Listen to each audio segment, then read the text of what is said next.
علیکم ورحمۃ اللہ وبرکاتہ۔ ناظرین، میں ہوں محمد انصار فرقانی اور آپ دیکھ رہے ہیں آپ کا اپنا پسندیدہ چینل 10 منٹ کی مجلس۔ آئیے آج کی مجلس کا آغاز کرتے ہیں۔ بسم اللہ الرحمن الرحیم۔ 10 منٹ کی مجلس قرآن و حدیث کی روشنی میں۔ نمبر 1، اسلامی تاریخ، صحابہ رضی اللہ عنہ کی شہادت اور حضور صلی اللہ علیہ وسلم سے سچی محبت۔ غزوہ احد میں مارے گئے مشرکین کے رشتہ داروں نے مسلمانوں سے بدلہ لینے کے لیے چند آدمیوں کو مدینہ بھیجا۔ انہوں نے خود کو مسلمان بتا کر حضور صلی اللہ علیہ وسلم سے اسلامی احکام اور قرآنی تعلیم کے لیے ماہرین قرآن کو اپنے ساتھ بھیجنے کی درخواست کی۔ آپ صلی اللہ علیہ وسلم نے حضرت عاصم بن ثابت رضی اللہ عنہ کی سرداری میں 10 صحابہ کو ان کے ساتھ روانہ کر دیا۔ راستے میں ان کے ساتھ بدعہدی کر کے 7 صحابہ رضی اللہ عنہ کو شہید کر دیا۔ باقی 3 صحابہ کو زندہ گرفتار کر لیا۔ حضرت خبیب رضی اللہ عنہ کو ابو سروعہ نے اپنے باپ حارث بن عامر کے بدلے میں شہید کر دیا۔ حضرت عبداللہ بن طارق رضی اللہ عنہ کو مکہ کے راستے میں زہران کے مقام پر شہید کر دیا گیا، اور صفوان بن امیہ نے تیسرے صحابی زید بن دسنہ رضی اللہ عنہ کو 50 اونٹ دے کر اپنے باپ کے بدلے میں قتل کرنے کے لیے خرید لیا۔ ان کی شہادت کے وقت قریش کے سردار تماشا دیکھنے آئے تو ابو سفیان نے، جو اس وقت تک مسلمان نہیں ہوئے تھے، موقع سے فائدہ اٹھاتے ہوئے کہا، زید، تمہارے بدلے اگر محمد صلی اللہ علیہ وسلم کو قتل کر دیا جائے تو کیا تم اس کو پسند کرو گے؟ حضرت زید رضی اللہ عنہ نے کہا، خدا کی قسم، مجھے اپنی جان کے بدلے حضور صلی اللہ علیہ وسلم کو کانٹا چبھنا بھی گوارا نہیں ہے۔ یہ جواب سن کر ابو سفیان نے کہا، میں نے محمد صلی اللہ علیہ وسلم کے ساتھیوں جیسی محبت کرنے والا کہیں نہیں دیکھا۔ اس کے بعد حضرت زید رضی اللہ عنہ کو بھی شہید کر دیا گیا۔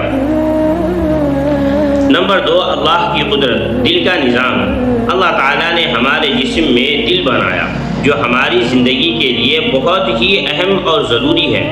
یہ گوشت کا ایک ٹکڑا ہے جو ہر وقت دھڑکتا رہتا ہے اور اپنا کام بغیر کسی تھکاوٹ کے کرتا رہتا ہے، جس سے جسم کے تمام حصوں میں خون اور زندگی کے لیے ضروری اجزاء پہنچتے ہیں، چاہے ہم سو رہے ہوں یا جاگ رہے ہوں یا کسی اور کام میں مشغول ہوں۔ یہ ہر وقت اپنا کام کرتا رہتا ہے۔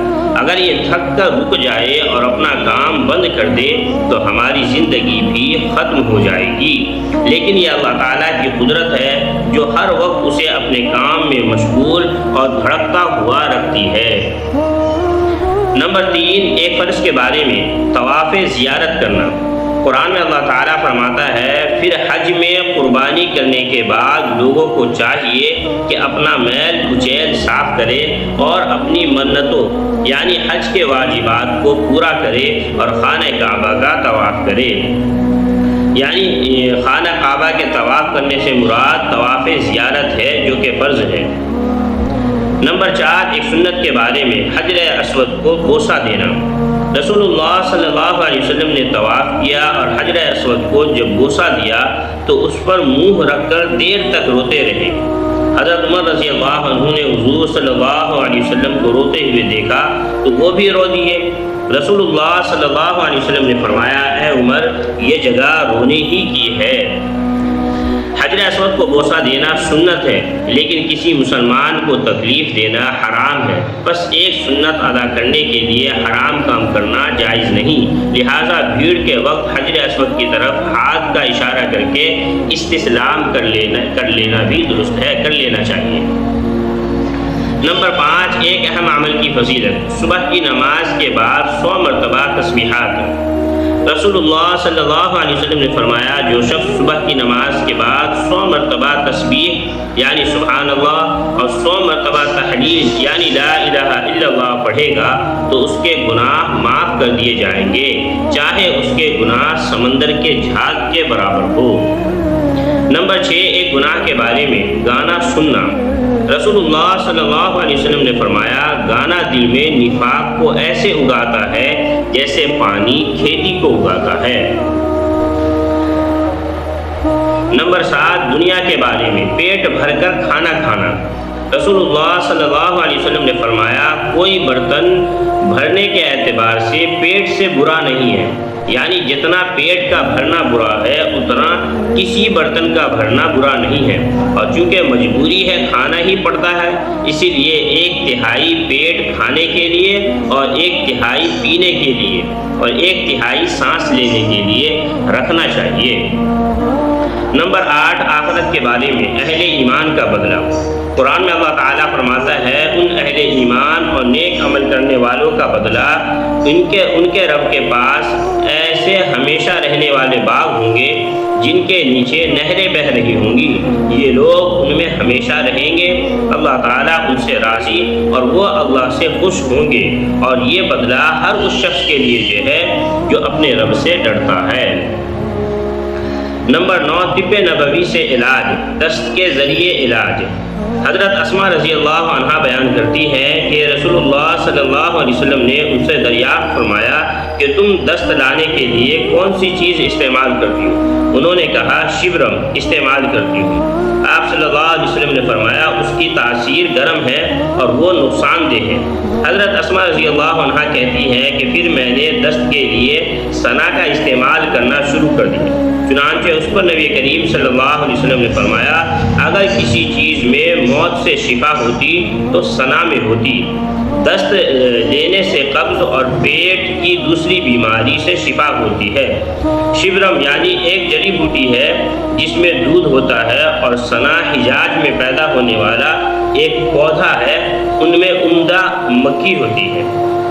نمبر 10، قرآن کی نصیحت۔ قرآن میں اللہ تعالیٰ فرماتا ہے اللہ کا سہارا مضبوطی سے پکڑ لو، وہی تمہارا کام بنانے والا ہے، اور جس کے کام بنانے والا اللہ ہو تو اللہ تعالیٰ کیا ہی اچھا کام بنانے والا ہے اور کیا ہی اچھا مددگار ہے۔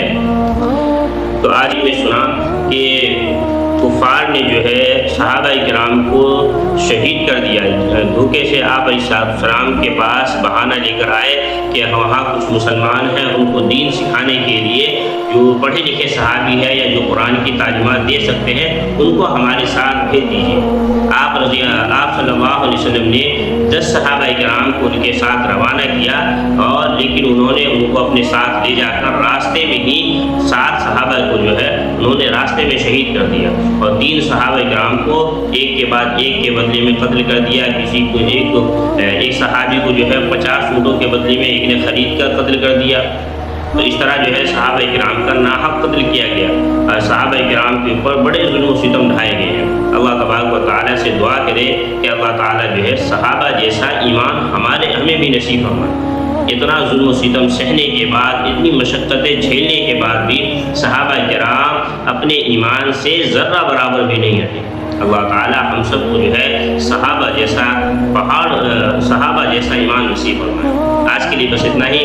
اگر آج کی یہ ویڈیو آپ کو فائدے مند لگی ہو، آپ کے لیے نفع بخش ہو، تو اس ویڈیو کو لائک کریں، چینل کو سبسکرائب کریں، اور اس ویڈیو کو زیادہ سے زیادہ لوگوں تک ضرور شیئر کریں۔ آج کے لیے بس اتنا ہی۔